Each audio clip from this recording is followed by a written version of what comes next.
Serafini Kellen woke to the pale hum of Astrea Station's life support systems vibrating through her neural implant. In her private quarters, the walls pulsed softly with bioluminescent algae panels, an aesthetic choice by the station's architects to remind inhabitants of Earth's ancient oceans. To most residents, it was a soothing backdrop. To Serafini, it was a living spectrum of data. Subtle shifts in color and intensity trailed her thoughts, each hue keyed to a different environmental metric streaming directly into her visual cortex. Today, the panels glowed a liquid jade green, perfect temperature and humidity. The barometric pressure hovered at exactly 1.02 atmospheres. But buried within the even rhythm of these life signs, Serafini detected an anomaly, a barely perceptible ripple. Like the concentric rings left by a raindrop dropped in glass, she frowned. Nothing in her room should generate such a disturbance. Rolling out of bed, she crossed to the viewport overlooking Saturn's swirling rings. Aurora borealis currents danced upon the gas giant's cloud tops.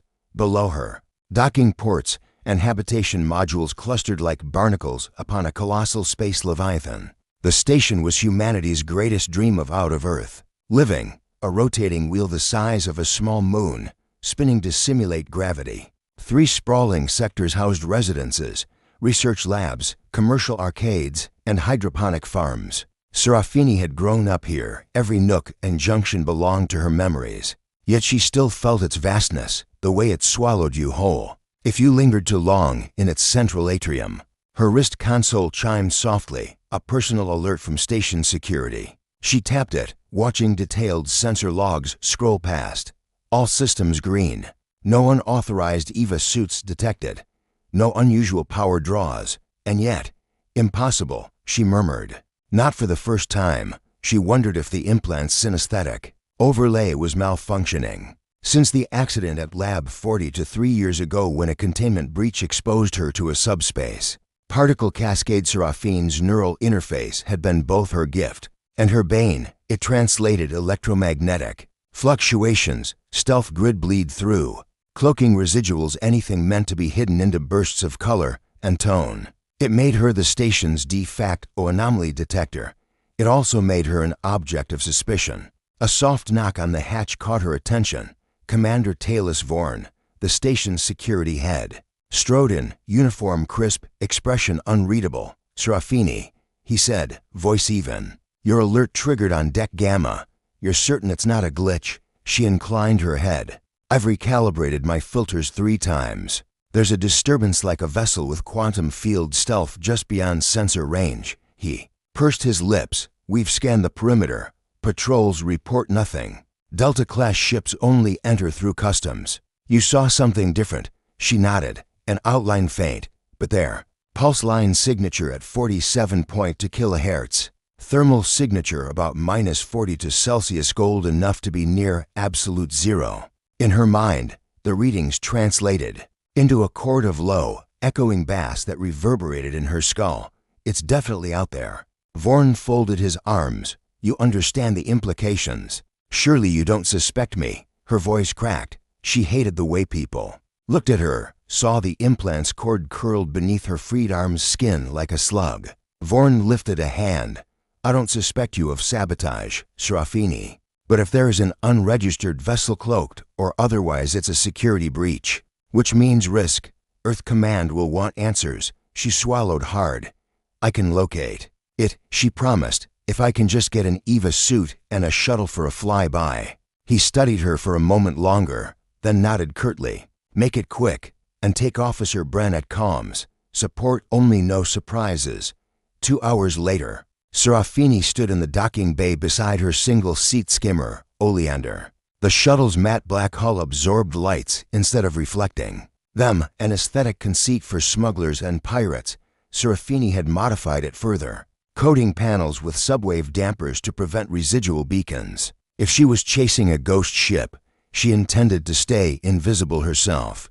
Officer Maris Bren joined her, heavy-booted and wary in the cramped bay. "You know how this looks," he muttered, adjusting his helmet's visor. "Unsolicited EVA, no comms. Hope you're right about this. If I'm not, we'll chalk it up to paranoia," Serafini replied, strapping on thrusters. But if I am, she glanced skyward at the station's ring, where a dozen other craft shuttled personnel and cargo. But if I am, wheel. Thank me. Bren didn't respond, too busy running final checklists.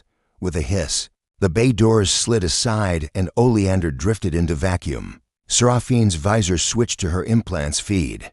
A pulsing smudge of cobalt blue swirled just beyond the patrol boundary. She locked the HUD onto it, guiding the shuttle through silent vectoring jets. The closer they got, the more distinct the shape became, a spindle, pointed at both ends, its midsection bulging slightly like a whale's belly. No registry markings, no docking lights, but the hull was intricately carved with glyphs, cursive lines looping and spiraling. Glowing faintly, the ship's entire surface seemed to hum, each etching a circuit in some alien language. See it, she whispered into her calm feed. Bren's voice crackled. I see it, but there's no record. Precisely, Seraphine's heart hammered. All her life, she'd felt things no one else could. The charge before a solar flare, the hush, when dark matter surged, the undercurrent of black ice treachery in corporate boardrooms. But this was on a scale beyond petty espionage. This was ancestral, primeval. The glyphs reminded her of the earliest symbolic tablets unearthed on Mars ciphers that scientists still argued over. Let's get a closer scan, she said, fingers dancing across her wrist console. A cascade of countermeasures rippled across Oleander's hull. As she triggered a micro-light spectrometer, the shuttle hummed, its systems working overtime. Minutes stretched.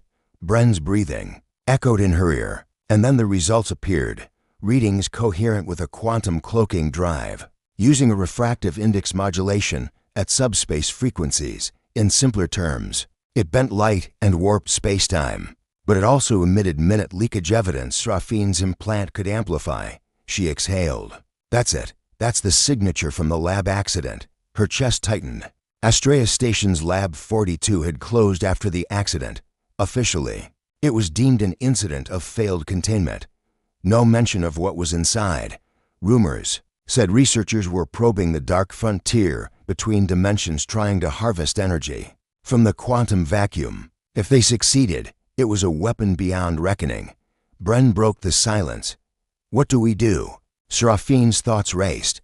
She could report it to command and watch as the vessel was seized, crews killed or detained, or she could investigate alone and risk branded a traitor.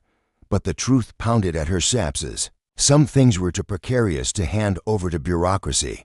Doc, she decided, we're going in. Bren's reply was lost as she disengaged Oleander's thrusters and maneuvered to the silent craft's side. A docking collar extended and latched with a metallic clunk. Serafini paused, staring at those glyphs. Something inside her recognition clicked, a dream she couldn't quite place, of drifting down a corridor of obsidian walls, pale violet light guiding her steps. She activated the magnetic grapplers and pried open a small maintenance hatch. Beneath, a sliding mesh of octagonal alloy plates retracted. A narrow corridor yawned before her. The luminescence wasn't from the craft, but from her own HUD's illumination system. Stay here, she said into her mic. Keep comms open. If I don't respond in 5 minutes, blow the hatch. I'm kidding, Bren groaned. Kind of. She offered him a half smile. See you later. Footsteps silent on the smooth floor. She ventured into the unknown. The corridor curved in gentle arcs, walls seeming to breathe as if alive. The implant register kicked in here, a flutter of nanite swarms in the panel seams. There a whisper of power conduits humming beneath the surface. Around a bend, a large observation port revealed the backdrop of space stars glittering like salt on black velvet.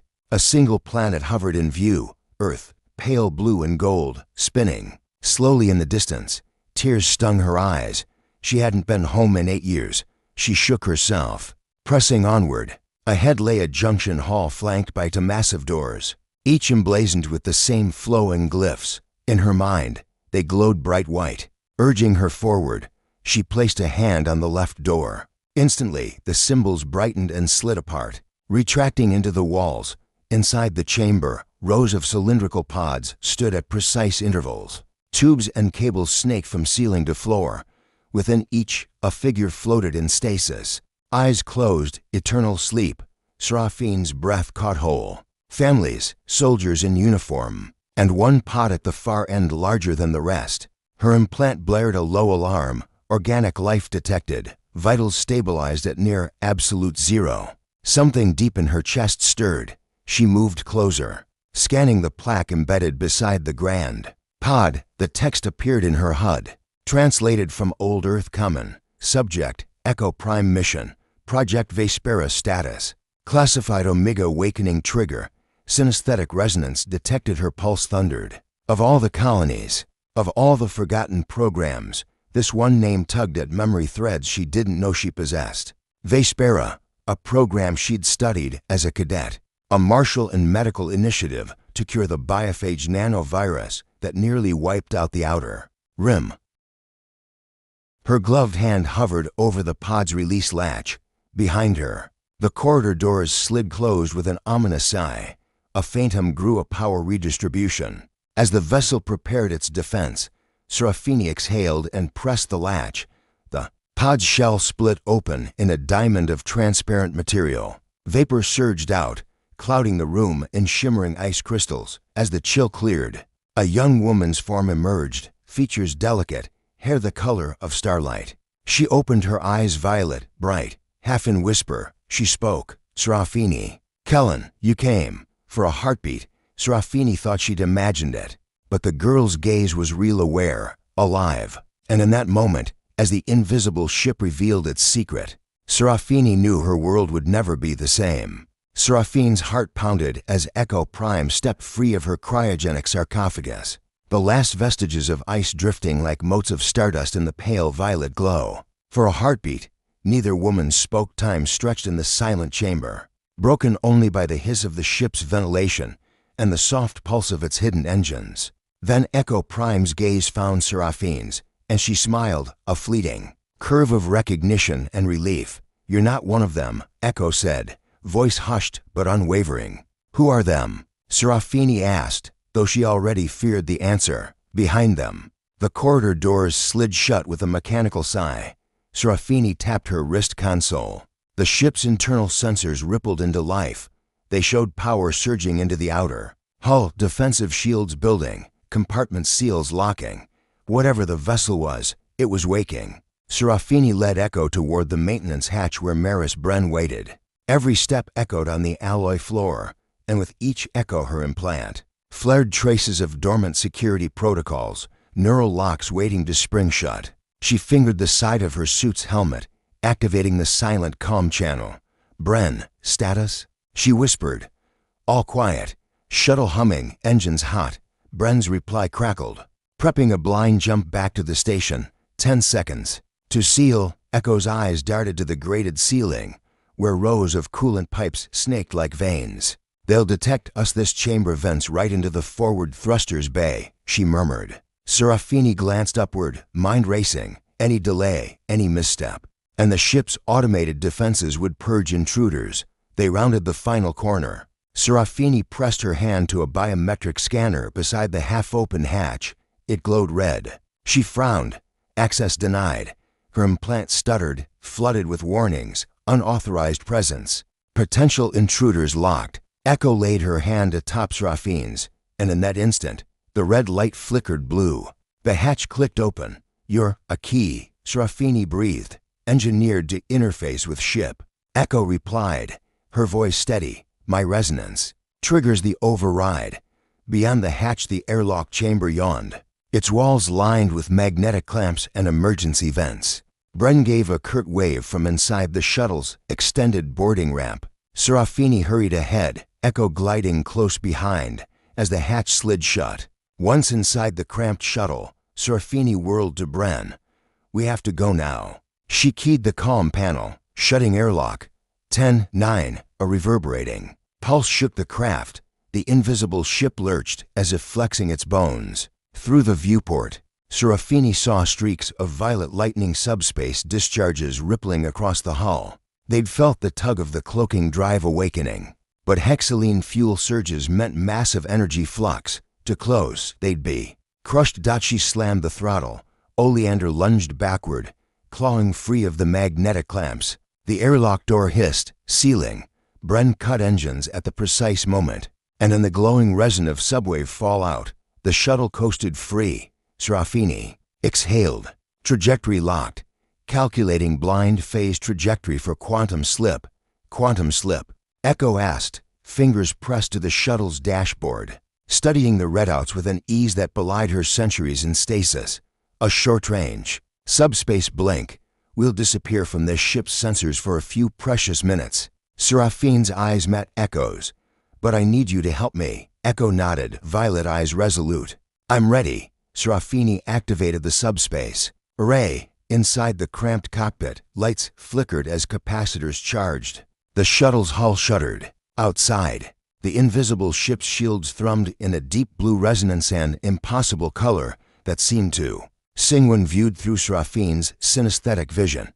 Here we go, Serafini whispered, slapping the activation plate. In an instant, reality buckled. Stars tore into shifting tessellations, space folded like paper. A searing calm swallowed them, no sound, no motion until with a soft pop, they reappeared a dozen kilometers farther out. Echo let out a breath she hadn't realized she'd held. Bren whooped softly. Did we do it? Serafini scanned her. Instruments. We did. She stared back at the invisible ship, now shimmering faintly as its cloaking drive reset. That'd buy us 8 minutes. 8 minutes to learn what they could and escape before the vessel rematerialized covert sensors. To track them back, Serafini keyed her console, bringing up the ship's brief environmental scan from the hull breach point. Hull integrity, 97% magnetic resonance tethers, nominal life support networks, active cryostasis pods, 63 detected. 1 marked Omega core reactor, quantum vacuum chamber online. Her spine tensed. That reactor's drawing from the quantum vacuum, she said. It could collapse the subspace field around anything, including the station. Echo's hand found Seraphine's. Then we need to cut its power. Serafini flicked to tactical. Schematics. The reactor core lay buried deep, amid the ship's midbrain junction, an impossible-to-reach nexus of power relays and field modulators, serrated security shutters, automated turrets, 3-tier firewall. The only way in, the main maintenance sluice on the port side. Access through the drone docking dock.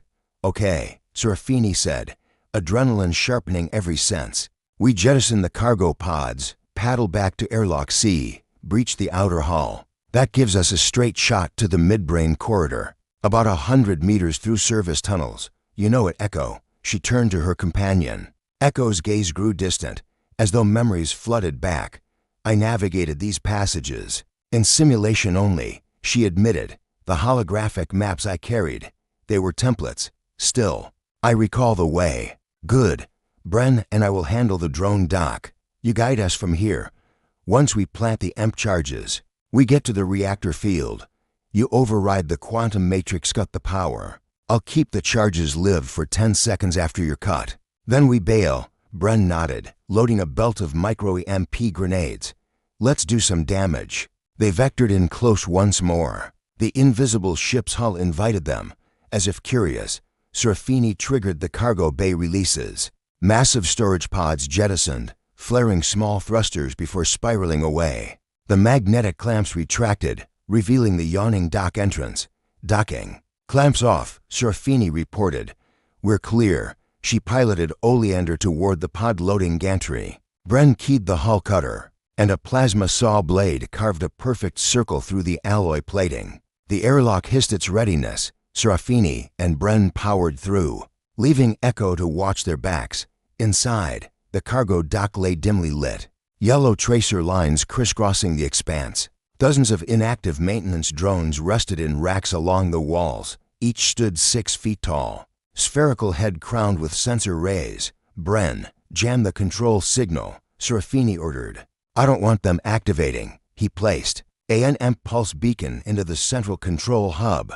A pulse of interference washed the dock. The drones blinked inert. We're ghosted. They sprinted for the maintenance sluice at the far end, echoed footfalls magnified in the cavernous bay. The sluice door bore Echo's glyph marker, a looping spiral with a starburst center. Serafini smiled, seeing Echo's symbol glowing on the door was surreal. Bren knelt beside the access pad. Biometric only, he said flatly. Echo stepped forward, pressing her hand to the scanner. The glyph shimmered, and the door slid open.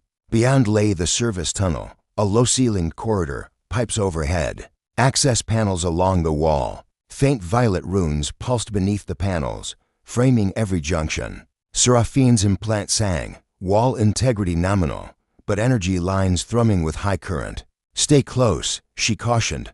One slip and we're toast. They advanced, the tunnel curving gently. Echo moved ahead, tracing an invisible map in her mind. At one junction, she veered left. At the next, she paused, touching a valve cluster. Field modulator housing 2 doors past. She whispered. Serafini and Bren exchanged nods. They reached a double hatch, its surface etched with glyphs that pulsed gold. Serafini placed a magnetic charge at the seam. Stand back. With a muffled thud, the hatch dropped into the ceiling. Inside the modulator chamber, coils of superconducting wires coiled round a shimmering crystal array. Blue arcs of subspace energy danced between prongs. Serafini set her grenades at strategic points. 3, 2, 1 fire. The EMP blasts rippled through, ripping wires loose, frying control circuits. The hum of the cloaking drive stuttered and died. Echo's hand flew to a terminal. Override sequence online. She began typing runes of code ancient quantum, equations merging with her own neural signatures. Subspace currents froze. The field collapsed with a roar of released energy, slamming the shuttle's sensors with feedback. Serafini grabbed Bren. Go. They bolted for the sluice. Echo touched the panel. The hatch whispered open. They ducked inside, just as the modulator chamber erupted in a final explosion of blue-white light. Oleander's hull rattled as they re-entered the cargo dock. Serafini throttled engines, cutting across the bay. Debris and sparks rained from the blown modulator door. The invisible ship lurched, groaning as its quantum heart-blood power. Seconds felt like hours as Serafini initiated another blind jump. The cockpit flared with brightness. Then everything went silent. Stars, ship, all vanished. When the view returned, Astrea Station gleamed ahead, righteous in the darkness. Echo slumped back, exhaustion and relief mingling on her pale features. Bren cracked a grin. Now that, he said, is how you steal a ghost ship. Serafini allowed herself a grim smile. We've bought time, but the station still doesn't know what's coming. She keyed her comm. Command, this is Kellen. We have an unauthorized vessel in drift. Boarding party reports critical breach, cloaking drive offline. Cargo bay and modulator destroyed. Declare state of emergency and request immediate assistance. Silence answered her, and then a crackle. Serafini, you're alive. What the hell did you do? Serafini closed her eyes. Great power and ancient secrets lay buried inside that ghost ship.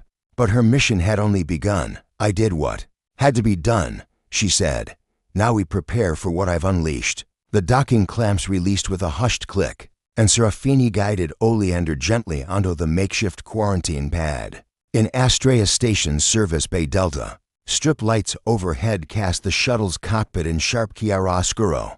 Officer. Bren held open the hatch. The airlock's depressurization hiss a final severing of the outside vacuum.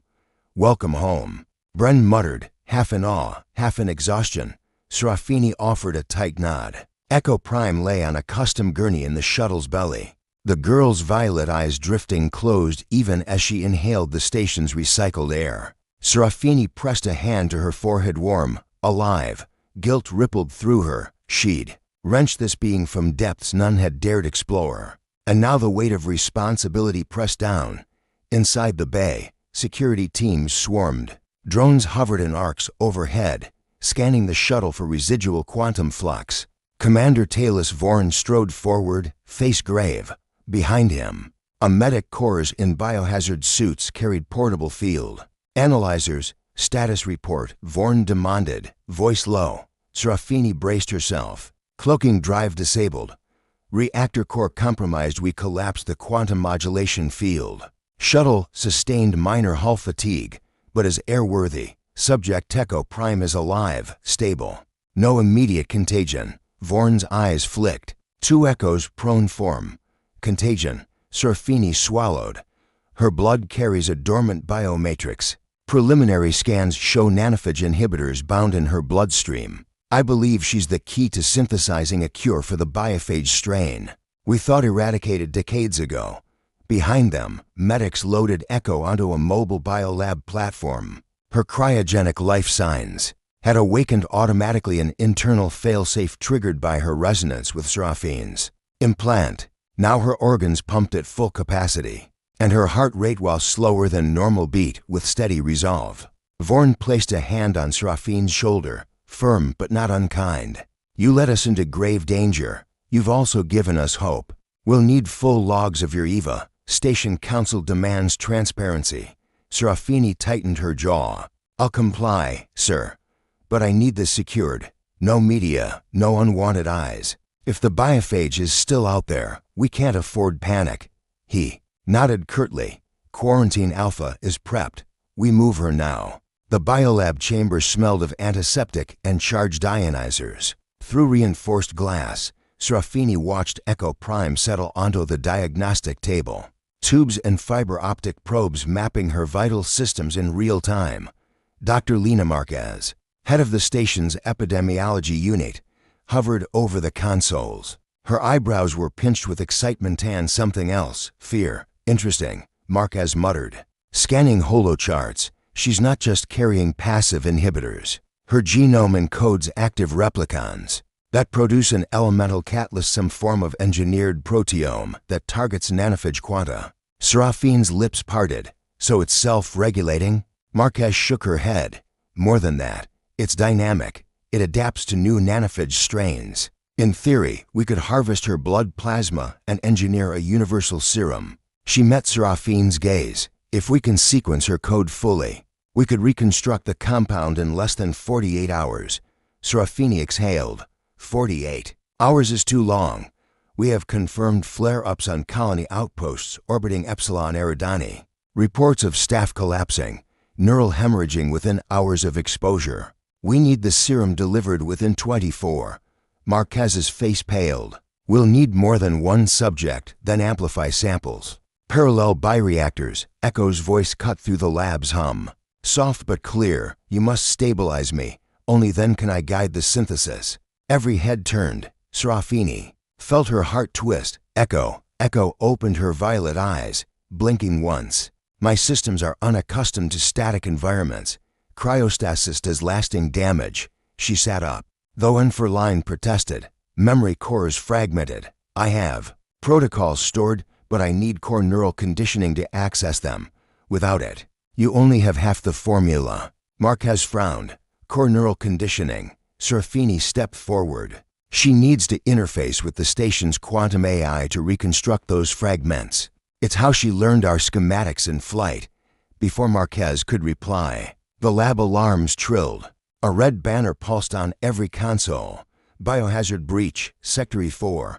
Seraphine's blood ran cold. Sector E4 housed civilian quarters to decks above. The breach code meant airborne pathogens escaping containment. The biophage they'd come for Echo's cure in her blood. And now they had a foothold. Containment doors, Marquez shouted, racing for the terminal. We seal every transmedium hatch. Serafini grabbed Echo's hand. Stay with me. We're under attack. Through the viewport, they saw security teams locking down corridors. Yellow stripe shutters slid into place. Beyond them, station. Lights flickered as those infected in E4 collapsed, some convulsing, others seizing. The nanophage had already breached quarantine measures, taking victims fast. I will help, Echo said, voice steady. But you must bring me to the quantum core. Serafini nodded. She tapped her comm. Commander Vorn, this is Kellen. We've got a class for biophage breach. Get mobile med teams to the rim decks and reroute all power to life support. Pumps, I'm bringing Echo to AI Core Bravo. We need full synthesis protocols now. Silence crackled. Then Vorn's voice, understood. I'll divert station drones for escort. Proceed with caution. Serafini turned to Dr. Marquez. Get all necessary bioreactor equipment pre-staged at AI Core Bravo. I'll handle the interface. Marquez's eyes widened. You can't, I can. Serafini interrupted. She's the only one who can unlock the cure. They moved through locked corridors. security drones flanking their medical transport. Echo lay back, exhaustion crossing her features as electrodes tracked her septic pulses. Serafini hovered at her side, every step echoing in the narrow passage. Ahead, bulkheads glowed red, indicating sealed quarantine zones. At the entrance to AI Core Bravo, a domed chamber bathed in pale blue luminescent. Serafini entered the override code. The door slid open with a pneumatic sigh. Inside, the quantum I-core pulsed like a beating heart, a lattice of crystalline conduits wiring into an array of superconducting nodes. Prepare the neural uplink, Serafini instructed. A technician snapped a custom cradle into place. Echo sat up, and Serafini gently fitted an indented helmet over her head. Fiber optic tendrils curled around Echo's temples. "I'm ready," Echo whispered. Marquez gave Serafini a look of apprehension. This bypasses all ethical protocols if the AI misaligns her neural matrix. The result could be fatal. Serafini met her gaze. Without this, millions die. A hush fell. Marquez keyed her console. The AI core glowed brighter, streams of data weaving like northern lights around Echo's helmet. The girl's eyes rolled back, her form stiffened. Through the viewport, Serafini watched neural holograms swirl fractured memories, crackling code. Spectral glyphs from the ship's hull diagrams merging with sequences of amino acids. Minutes felt like milliseconds. Then Echo gasped, convulsing as the AI algorithms stitched her fragmented memories back together. Her face twisted in pain, and Serafini pressed her hand to Echo's arm. "Almost there," Echo rasped. "Just a few more fragments." The crystalline conduits pulsed white-hot. A shockwave of data rippled through the chamber. Then, as suddenly as it began, the light receded. Echo slumped forward. The helmet lifted away as technicians rushed in. She lay there, breathing shallow, eyes closed. The AI core's monitors stabilized, showing a continuous data stream, a reconstructed genetic schematic, complete with enzyme pathways and reactor matrices. Marquez snatched printouts. "We have it. We have the full protocol." Serafini knelt, cradling Echo's hand. The girl's eyes opened, tears sliding down pale cheeks. "I thank you." Serafini brushed back a strand of silvery hair. "Get some rest. We'll bring the first batch in 2 hours." Down in the medical wing, the first vials of the serum circulated through for drips and inhalation nebulizers. Patients in quarantine beds showed immediate response. Fevers broke, neural spasms ceased, color returned to pale skin. Hushed cheers rippled through corridors. In the observation gallery, Serafini, Marquez, and Vorn watched via monitors. The initial success brought relief, but Serafini's eyes remained distant. "We've won the battle," she said quietly, "but the war's not over. The colonies still need shipments, and no one knows about the invisible ship or Echo's true origin." Vorn placed a hand on her shoulder. "We'll figure it out. You saved us all today." Serafini nodded, but her thoughts drifted back to the ghost ship adrift in the void, the ancient glyphs pulsing in the dark, and to the frozen secret that had traveled across time and space to meet her, a secret whose final revelations had yet to unfold. Dawn on Astraea Station arrived not with sunlight, but with the soft hum of restored systems and the quiet murmur of relieved inhabitants. In the weeks since Echo Prime's activation, the station had transformed from a city on the brink of collapse into a hub of cautious optimism. Lamellated quarantine domes were struck down.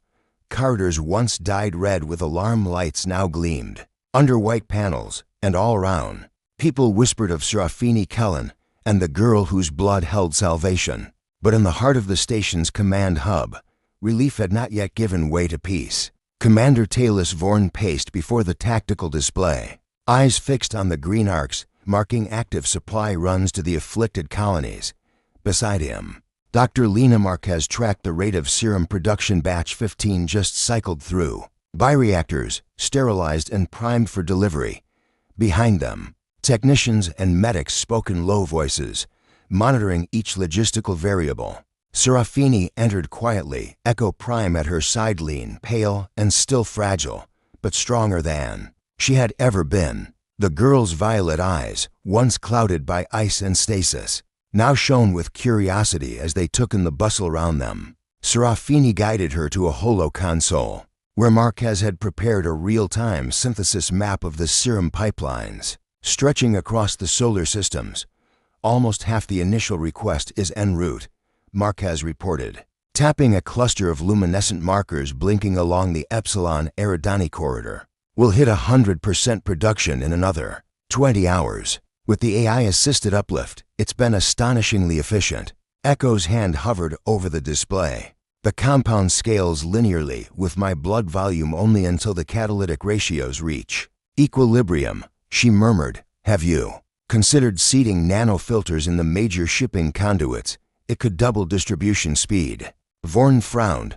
With respect, Miss Prime, our priority is secure delivery. We can't risk contamination or theft. Echo's gaze didn't waver. The threat is outside the plasma lanes, in the colonies themselves. If nanophage pockets remain in transit, unfiltered, they'll mutate under serological exposure. Marquez looked at Serafini. She's right. If we filter and then augment with microdoses of catalyst, we can ensure both safety and efficacy. Serafini nodded. Implement Echo's protocol. We'll upgrade the freighter transponders to send dual-stream shipments, primary serum and secondary filter units. Split the payload across secured drones to minimize interception risk. Vorn studied the plan, weighing the risks. Finally, he gave a curt nod. Do it. Serafini, oversee the implementation. Doctor, coordinate with Cargo Command. Miss Prime, you've earned it. Echo inclined her head but didn't move to leave. Instead, she tapped the console, drawing a schematic of the station itself, highlighting a section of outer docking bays. Astreus has a blind spot in Sector Zeta, she said quietly. An unmonitored cargo channel left over from the old mining contracts. It could have provided ingress for the invisible ship. The room went silent. Seraphine's heart tightened. She and Bren had destroyed the cloaking drive, but they had never scoured the station itself for stowaways. Had someone else boarded? Or worse, was another vessel still out there watching? Vorn's jaw clenched. Security teams, lock down Zeta. Run full scans. Serafini, take Bren with you. Tonight, we need to know what slipped through. Serafini laid a steady hand on Echo's shoulder. I'll be back soon, she promised. Stay here, keep resting. But Echo's eyes bore into her, fierce and unblinking. My rest will not restore me. Only progress does. I want to help. Serafini swallowed, then smiled. Then help us secure Zeta. Use your resonance link. You'll tell us what to scan. For 2 hours later, deep within the labyrinthine docks of Sector Zeta, Serafini and Officer Maris Bren moved silently through dimly lit corridors. Their heads were swathed in holo-optics, feeding them layered maps of vents, conduits, and access panels. Echo Prime's neural fingerprint glowed faintly across their comm channels, guiding them to the blind spot. They came upon a narrow hatch. Behind a stack of cargo containers, it was unmarked, painted the same drab gray as the walls and anniversary of corners cut. When the station expanded its docking capacity, Serafini knelt, running a handheld scanner along the seam. The device beeped faintly, trace quantities of exotic alloys, consistent with that spindle-shaped vessel. They've used station waste routes, Bren whispered. Magnetic clamps matching Oleander's specs only scaled for larger ships. Serafini nodded. Open it. With a hiss, she slid the latch. The hatch swung inward, revealing a culvert tunnel coated in dust that glittered in her helmet's spotlight, with sketches of that same glyphic script. Alpha Zone, Echo, Ultrachnoid, Codex. She recognized the markings from the ghost ship. They ran along the tunnel ceiling, bending toward an emergency airlock at the far end. Bren drew his sidearm. You sure about this? Serafine's eyes burned with certainty. Yes, someone carved these glyphs to guide or trap us. He nodded and raised his weapon. Together, they advanced. Ahead, the airlock door stood ajar, scuffed with burnished fingerprints. A whisper of stale air drifted through, carrying granular motes of crystallized coolant. Pressure's stable, Bren reported, but there's life support tethering bare minimum. Serafini tapped her wrist console. Echo's presence filled the calm, soft and ghostly. They're dead, Serafini. long dead. Echo's tone was mournful. Only the puppeteers remain. Seraphine's grip tightened. She spun toward Bren. Clear the airlock. Skin for occupants. Bren crept forward, wave scanning with an M disruptor.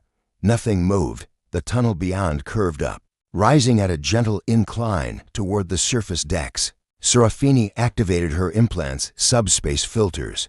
Light warped at the far end of the tunnel, a shimmer of residual cloaking fading, but discernible. Someone had stood here recently. "Follow me," she whispered, leading the way. They emerged into a narrow service vestibule just above the main habitation ring.